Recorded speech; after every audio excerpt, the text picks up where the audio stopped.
I wanted to talk a little bit about mindfulness of the body this morning, and then we'll have time for another meditation. And in the Buddhist tradition, mindfulness of the body is one of 4 foundations of mindfulness. We don't have time this morning to go over all of those foundations of mindfulness. We'll focus a little bit more on mindfulness of the body, but in the tradition, it's called mindfulness of the body in the body, which is an interesting way of framing it.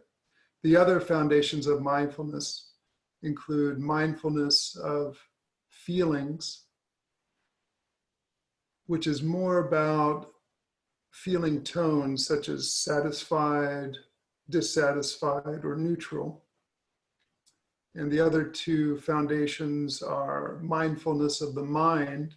I think of that as a general state of mind, like restless or stable, might be angry, might be joyful.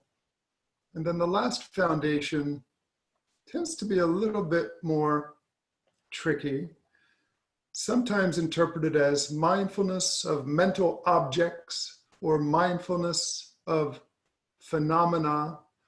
And the way I've come to understand that is that if we look at mindfulness of the mind, for example, let's say the mind is an angry mind. Well, an angry mind essentially needs an object to direct anger towards in order to stay angry. And so the object of mind is about what we're focusing on. What are those aspects? It might be judgment, it might be criticalness, it might be hostility, it might be something more specific, a story. Those are the mental objects. Another way of thinking about mental objects in mindfulness is those aspects, those specific aspects of the mind that either help us or hinder us on the path to cultivating mindfulness and essentially waking up and relieving our suffering and distress. So for example, effort, joy, calm, stability, these are mental objects that help us, whereby sense of sluggishness, for example, or great doubt can be an object that hinders our motivation on the path of waking up with mindfulness practice. But going back to the body now, in the tradition, body can be referenced in several different ways. Now in the Buddhist practice, they have so many parts of the body that's focused on, including, blood, mucus, urine, pus. These are aspects that secular psychologists normally wouldn't focus on, but rather we talk about body parts often, just as we did in that, as I guided you in that first meditation, connecting up with various parts of the body, shoulders, arms, legs, etc., etc. So body parts is often used in a broader context, particularly medical or psychological or personal practice for many people, being aware of various parts of the body.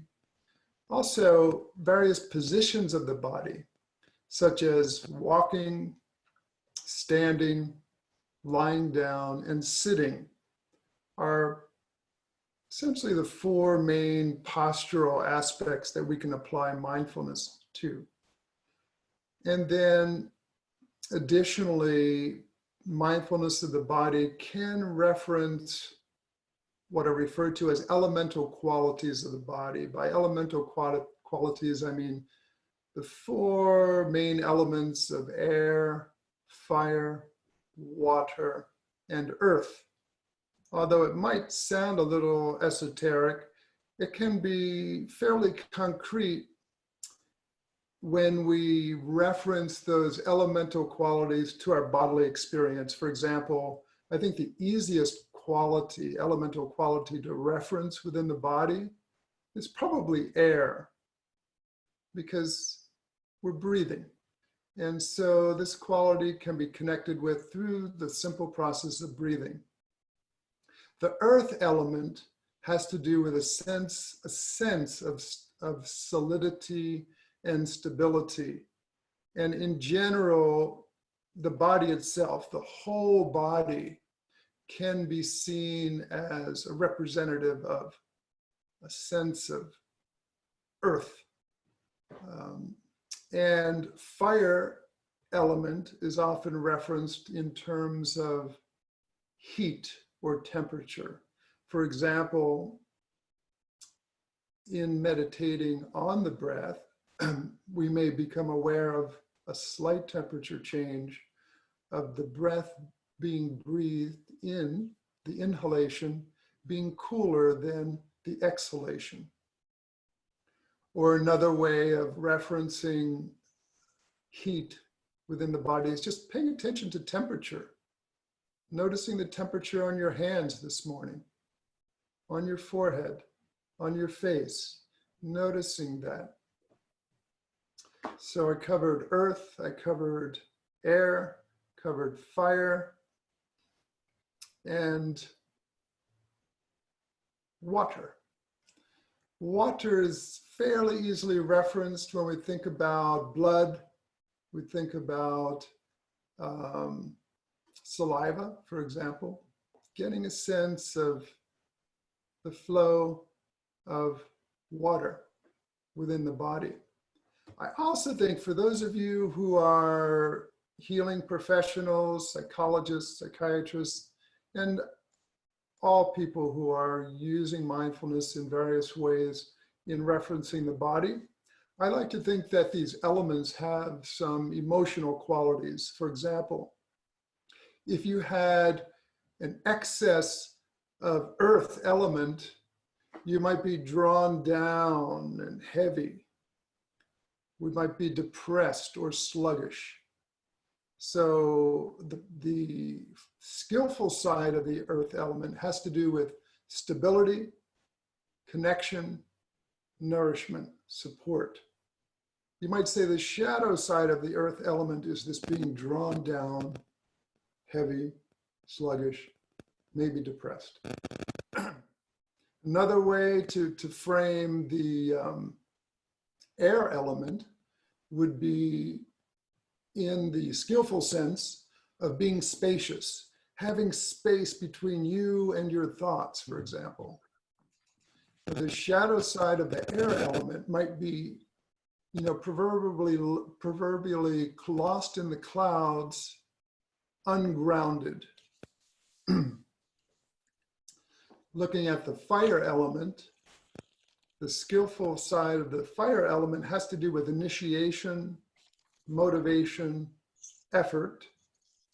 And the shadow side, we might say, has to do with over-functioning, overactive, maybe irritable, maybe angry. And then lastly, the water element, which I love because of my Tai Chi practice, has a skillful side, of course, which has to do with harmonizing with whatever you're experiencing. There's a common visual analogy or metaphor around water dealing with mountains and boulders in a river, whereby it can move around the obstruction and even erode mountains. The shadow side of the water element might have to do with being so going with the flow that you don't take a stand. Like sometimes we have to be like the boulder and take a stand, especially when our boundaries are being violated. So I'm just playing with that, not as a, concrete, absolute truth, but rather as another map besides an overly categorical diagnostic map, to look at how we fit into those elements can provide some insight into our way of being. As the story about that particular map goes, we all have those basic elements within our being. And some of us have greater access to one or the other, And sometimes those elemental qualities are imbalanced. And moving on now, want to talk about the benefits of mindfulness of the body and what to do with the body in meditation, and then we'll go into a meditation. So some of the benefits of mindfulness of the body include, of course, increased body awareness. To the degree we can be aware of our body, then we can begin to release certain tensions within our body. So mindfulness of the body also creates a sense of groundedness. In a more traditionally spiritual context, mindfulness of the body helps us to recognize that we are not our bodies, that our body is actually comprised of these elements that I briefly spoke upon. So we are not our body. We might say our awareness inhabits our body, but we are not our body. And why might that framing be important? For some people, it might be important if they're very, very attached to their bodies. And speaking of, mindfulness of the body, when we talk about mindfulness in general, compassion is always there. So it's not just about bare awareness, it's also about infusing mindfulness with compassion. In the tradition, the practice is often framed as having two wings. It's like a bird with two wings. On one side is wisdom, understanding. The other side is compassion, two wings of a bird. Without those two wings, the bird does not fly. And when we are bringing awareness into our bodies in a mindful way, compassion is there also. Many people hate their bodies. Many people damage their bodies through drugs and alcohol, over-consuming food, over-consuming technology, and mindfulness of the body helps us to become aware of those abuses, if you will, and cultivate healthier patterns in relationship to our bodies. And not just cultivate healthier patterns, but also mindfulness can connect us to the process of restraining ourselves from indulging in patterns that would harm our bodies. So we might just, think about how we do that, how we deplete our bodies of energy, for example. Late night smartphoning is one common thing that some people do, over-consuming in various ways, and how we might energize our bodies, for example, through meditation, through exercise. Very important, very important. And so moving on now to what we do with the body in meditation. But first of all, the body is, because it's a source of grounding in meditation, we want to have a stable posture. And by stable posture, if we're doing a seated meditation, we want to have a connection with what we call the triangle. If you're seated in a chair, the triangle consists of your seat, your butt on the chair or cushion, and your 2 feet on the floor. If you're on a meditation cushion, the triangle will consist of your seat and your 2 knees being supported on the floor or cushions beneath your knees. So you have a sense of stability. And then what do we do with these hands? Well, there are many ways to work the hands. Sometimes the hands can be up with thumbs touching on the lap. Having the hands on the lap in an upward position might create a sense of openness. That's all fine. Or having the hands with palms downward on the lap can create maybe a greater sense of stability, connection. So that's another way to work the hands. In terms of the jawline, we don't want to be looking down because that will create some undue strain. So more or less, we're having a parallel chin in relationship to the floor.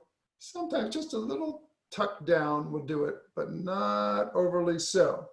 And then the other week we talked about the eyes, and some people had questions about why I recommend eyes cast downward at a 45-degree angle. Well, if we do that, that will support, with eyes open, that will support a sense of stability, concentration. So if we're doing a concentration meditation, like concentration on the breath, and we're preferring to keep the eyes open, especially for beginners, not necessarily all, it might be helpful to cast the eyes downward at a 45-degree angle to create a little bit of containment and essentially restrict the amount of visual stimuli that could be highly distractible. On the other hand, other meditation traditions and experienced meditators might prefer eyes open and straight ahead. What will happen often, especially if we're just starting, is that we become involved in a lot of visual stimuli. I'm looking around my desk. I see lights, I see printers, I see speakers, I see a lot of objects around me. But that's not necessarily a bad thing if we bring our mindful awareness to those visual distractions with eyes fully open and looking ahead. Then we have an opportunity to understand and to appreciate, what are we holding on to? How does our mind relate to all these visual phenomena? And then we move away from anything we might be holding on to and just stay open with eyes cast forward. That might be a little bit more challenging, but certainly it's also a worthy way of meditating. And then, of course, with eyes closed, there is a more sense of internal connection that many people prefer and many traditions recommend as well. Honestly, I tend to shuttle back and forth.